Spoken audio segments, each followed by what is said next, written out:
Welcome back to Peer-Guided DBT Lessons, provided by DBT Skills Application, Peers Helping Peers. This week's lesson, marked 2-3 in our Distress Tolerance module, we'll be looking at TIPP skills. Please keep in mind that we're simply peers helping peers, working together to bring about more peaceful, constructive, and ultimately happier lives. In other words, a life worth living.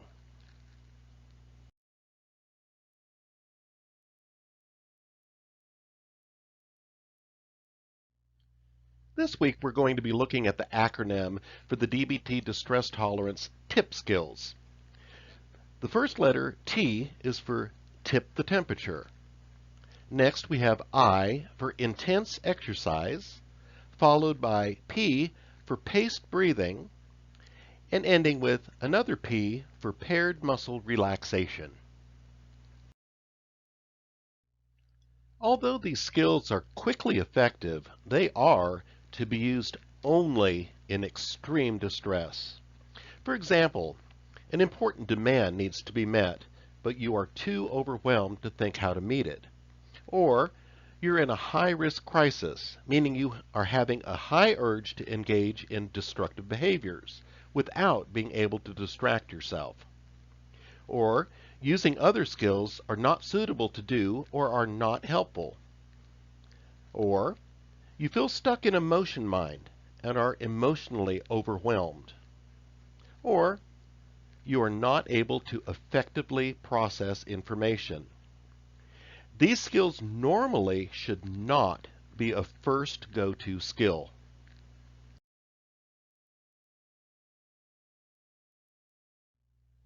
To set up a background for using the TIPP skills, let's take a look at what acute stress response or hyperarousal or extreme arousal is. The acute stress response, also called hyperarousal, is a physiological reaction which occurs in response to a perceived harmful event, an attack, or a threat to survival. Since these physiological reactions are nature's way of helping us survive our perceived danger, it has come to be known as the fight or flight response. Fear and the fight or fight response is an instinct that all mammals possess. Every fight or flight physical response is intended to help us survive a dangerous situation by preparing us to either run for our life or fight for our life. A state of emotional hyperarousal can occur when the sympathetic nervous system becomes overactive, which can be triggered by distress, and the parasympathetic nervous system is underactive.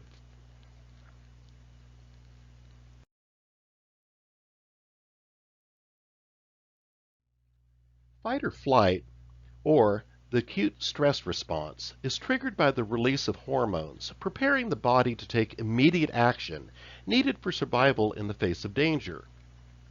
When the brain issues a high-risk alert, which is triggered by perceived danger, the hypothalamus activates two systems, the sympathetic nervous system and the adrenal cortical system. The sympathetic nervous system's response to the message it receives from the hypothalamus is to kick into action.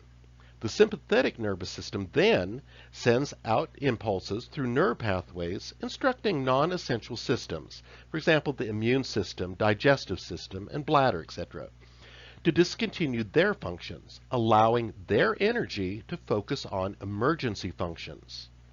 And rather than expending energy to digest, the digestive system will save that energy while saving existing fuel to be used for surviving the danger. Smooth muscles, such as the lungs, relax in so that they can allow more oxygen into the lungs. At the same time, the sympathetic nervous system activates the adrenal medulla, instructing it to release adrenaline, or epinephrine, and noradrenaline, norepinephrine, into the bloodstream. Several bodily changes occur due to the increase of these stress hormones, including a higher blood pressure and heart rate increase. The overall effect is that the body becomes very alert. It speeds up and becomes more tense. If the danger is real, you are going to be ready to take action immediately. Meanwhile, since the adrenal cortical system was activated by the same warning signal, it is busy adding its triggered reaction to create the fight or flight response. The hypothalamus releases CRF, or corticotropin releasing factor, into the pituitary gland, a major endocrine gland, causing it to secrete the hormone ACTH, adrenocorticotropic hormone, into the bloodstream, where it eventually arrives at the adrenal cortex, setting it into action. Once activated, the adrenal cortex releases approximately 30 different hormones intended to help the body prepare for the threat. The combining effects of the chemical changes due to these hormones in the bloodstream, along with the neural activity through the sympathetic nervous system, is what constitutes the fight or flight response.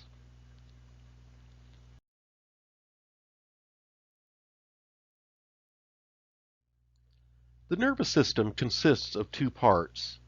Number one, the sympathetic nervous system, which activates the fight or flight response and increases arousal. And number two, the parasympathetic nervous system, which relaxes the body and slows or inhibits many high energy functions. These have the opposite effect on the functions that they regulate.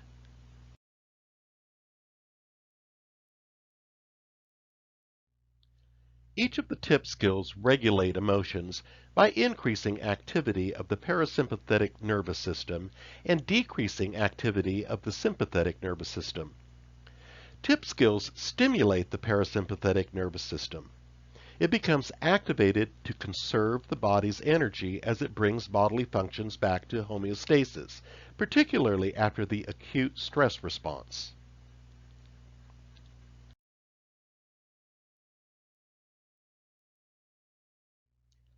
Once fight or flight mode has become activated, our over-aroused state has already altered our physical chemistry in response to our crisis. The higher the level of arousal overload rises, the harder it is for us to think or reason ourselves back down, because our mental performance automatically drops as a result of our biological changes. That's where TIPP skills come into play. We must find a way to essentially reset the nervous system, to get ourselves back to a place where we are able to process information.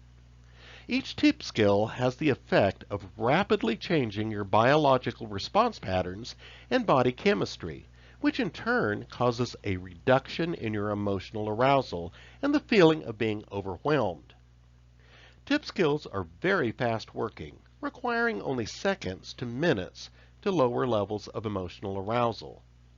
TIPP skills don't require clear thought processes, and they are easy to use by slowing the biological response to a level that allows for effective thinking to become possible. Other skills can then be applied once you are able to think productively.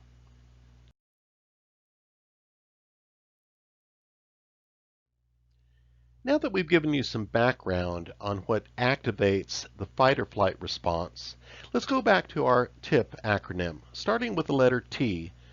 TIPP the temperature. We'll be looking at the mammalian diving reflex. Just as the body instantly and automatically activates the fight or flight response in a situation the brain sees as life-threatening, there are other situations that trigger similar, sudden, unconscious survival instincts. One of these self-preservation instincts is known as the mammalian diving reflex. The diving reflex is a natural reaction which occurs in all mammals, including humans, when they are submerged in cold water. The dive reflex is what would happen if you actually were in freezing cold water and your body needed to conserve its energy to try to survive.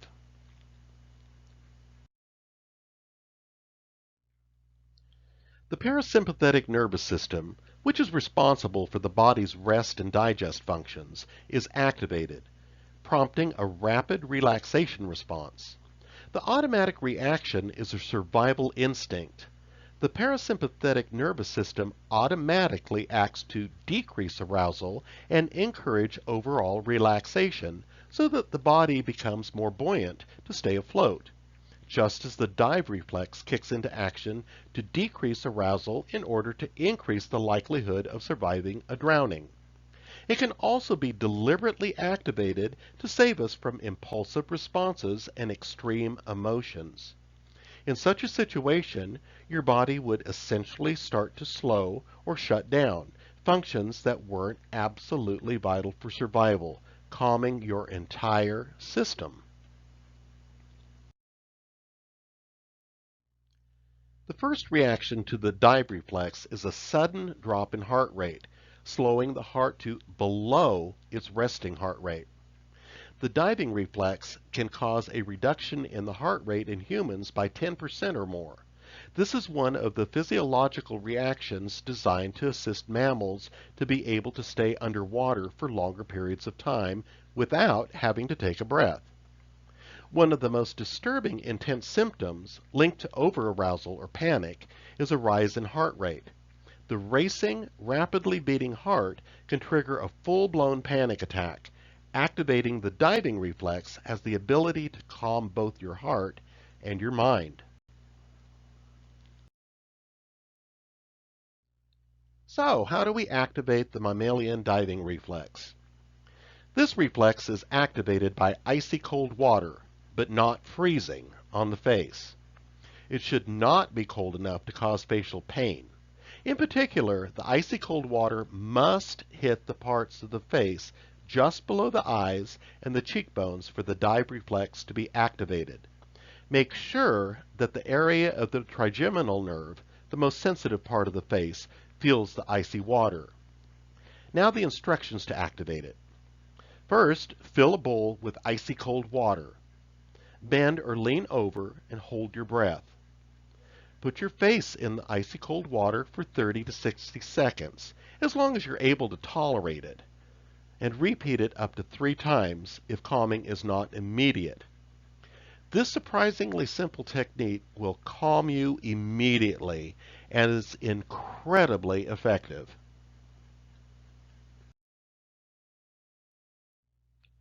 Although not quite as effective, another way to activate the diving reflex, triggering the parasympathetic nervous system to kick in, is to apply an icy cold gel mask, a Ziploc bag of ice, a cold compress, or even a bag of frozen vegetables, for example peas, to the face. In order for this method to calm you, it must cover the area under the eyes, above the cheekbones, the area of the trigeminal nerve. Bend over and hold your breath for 30 to 60 seconds, as you would if using the bowl technique, to activate the dive reflex. The more accurately you can produce the sensations of being submerged in freezing water, the more effective this exercise will be. Repeat as needed if calming is not immediate. Despite this exercise being rather uncomfortable to put into action, it has become a go-to skill in a time of crisis for those who have felt the immediate effects of the dive reflex. Note of caution: because using cold water to activate the dive reflex can very rapidly reduce the heart rate, this exercise should be used with care. People with heart-related issues, any heart disorder, a heart rate below their normal heart rate baseline caused by medications, anorexia nervosa or bulimia nervosa, should seek permission from their medical providers before attempting this procedure. The effects of the dive reflex are short-lived. You will need to use another skill to help calm yourself down further and cope with the issue that caused the overwhelming emotions, once extreme arousal is reduced. Well-known folk wisdom holds to the premise that splashing some cold water on your face can help you calm down and regain control of your emotions. Now, science also backs this up. Chilling out. Without going so far as to fully trigger the dive reflex, it can help reduce arousal even if one is not in a crisis. If you're feeling a little bit more anxious than you would like to be feeling, splash some cold water on your face. Run cold water on your forearms. Rub an ice cube on the back of your neck. Take a cold shower, or even just chew on some ice and see if you don't feel a little calmer. Cooling your temperature not only reduces the level of emotion intensity, but it can also have a grounding effect, which can help us ground ourselves in the here and now with a clearer focus.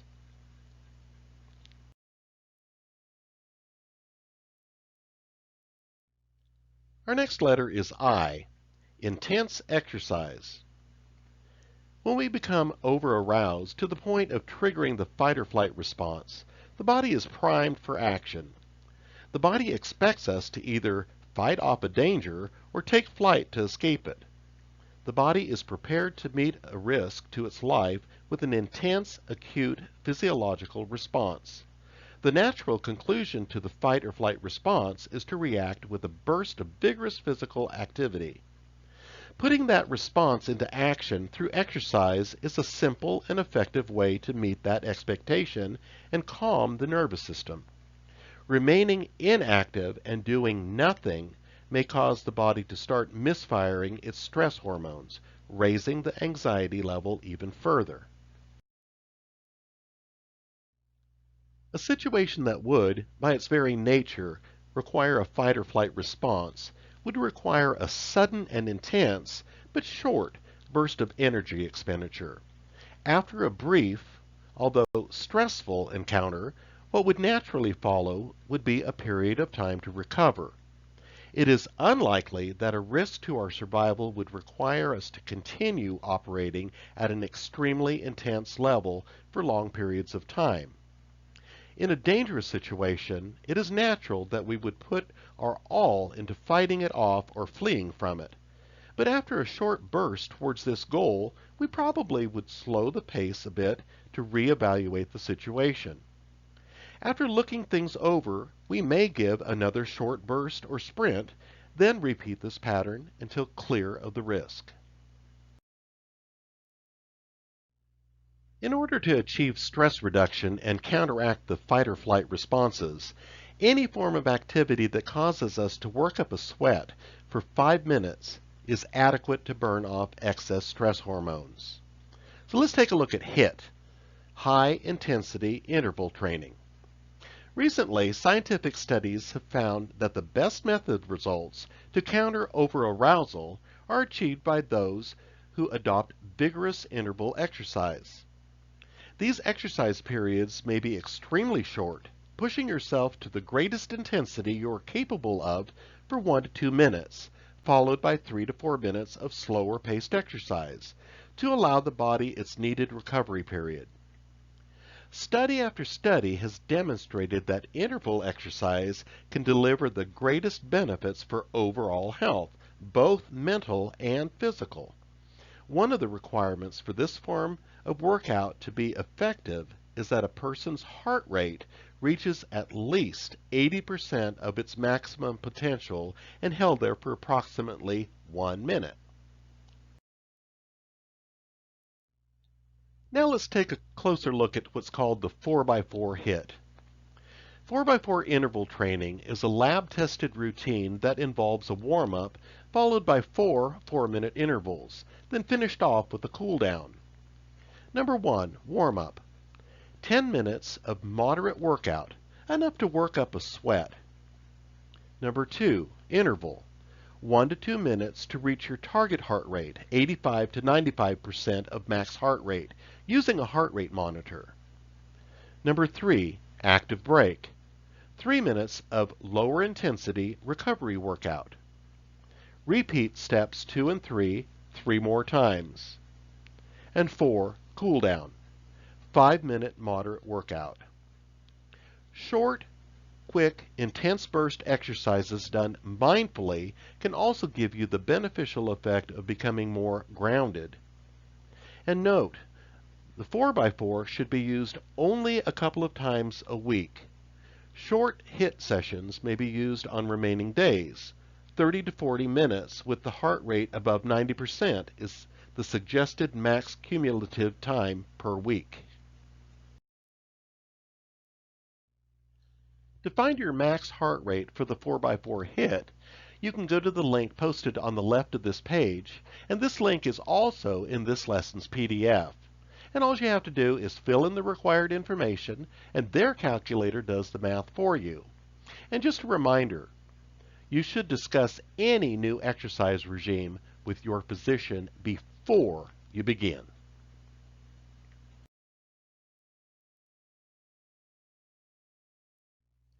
Now on to our next letter, P, for paced breathing. Paced breathing refers to slowing down the pace of inhaling and exhaling to an average of 5 to 6 breath cycles per minute, and breathing deeply from the abdomen. Breathing out should be slower than breathing in. You can adjust the timing to get a comfortable slow breathing rate, where the count is longer breathing out than breathing in. For example, 4 seconds in, 8 seconds out, or 5 seconds in and 7 seconds out, and so on and so on.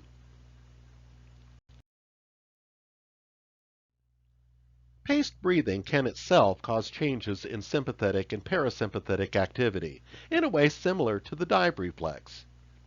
Generally, the heart beats faster during in-breaths and slows down during out-breaths. This change in heart rate is influenced by sympathetic nervous system activation upon breathing in and parasympathetic nervous system activation upon breathing out. Slowing breathing to approximately 5 or 6 breaths per minute, with the exhale longer than the inhale, is effective at reducing emotional arousal by activating the parasympathetic nervous system.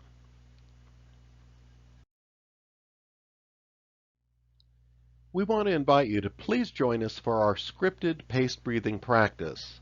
We'll be practicing a paced breathing technique called 4-7-8 relaxation breathing.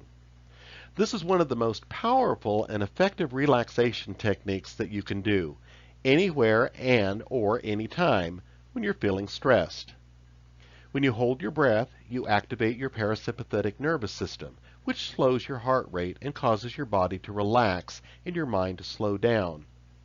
Breathing in deeply and holding your breath increases intra-abdominal pressure, thereby stimulating your vagus nerve, a major parasympathetic nerve.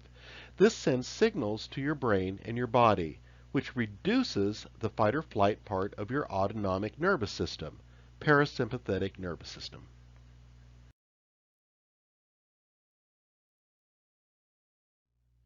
And now, our final P for paired muscle relaxation.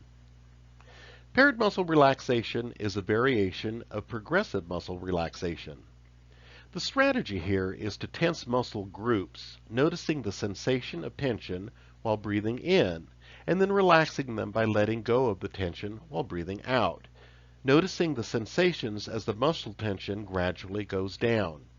The goal is to increase awareness of both tension and relaxation. Pair letting go of tension with saying the word relax in your mind while exhaling, to condition your body to let go of tension and relax in the future when you say relax in your mind while exhaling.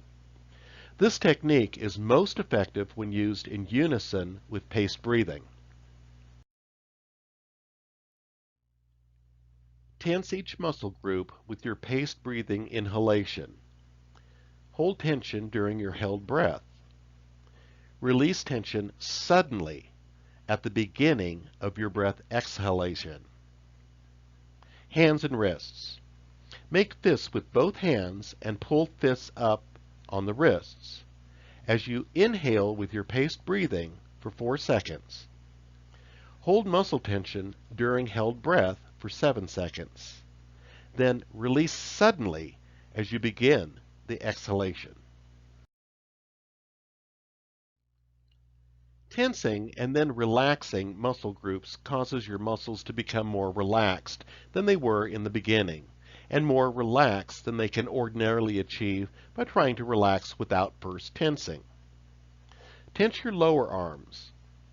Hold for 7 seconds and relax. Upper arm. Make fists and bend both arms up to touch your shoulders. Hold for 7 seconds.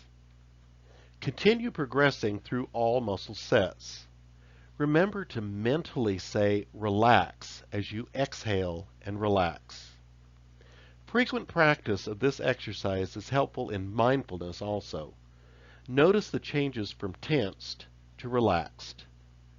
You'll find a list of full progression in your lesson handouts.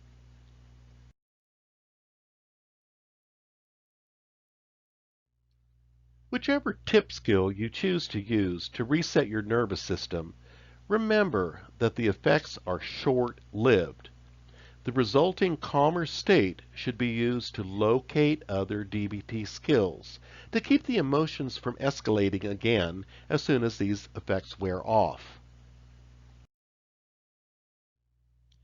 Be sure to check out the video description in the comments below. You'll find a link to the website lesson that accompanies this video. You will also find links to the handouts and worksheets created to complement this video. And while you're there, if you found this video helpful, be sure to like it.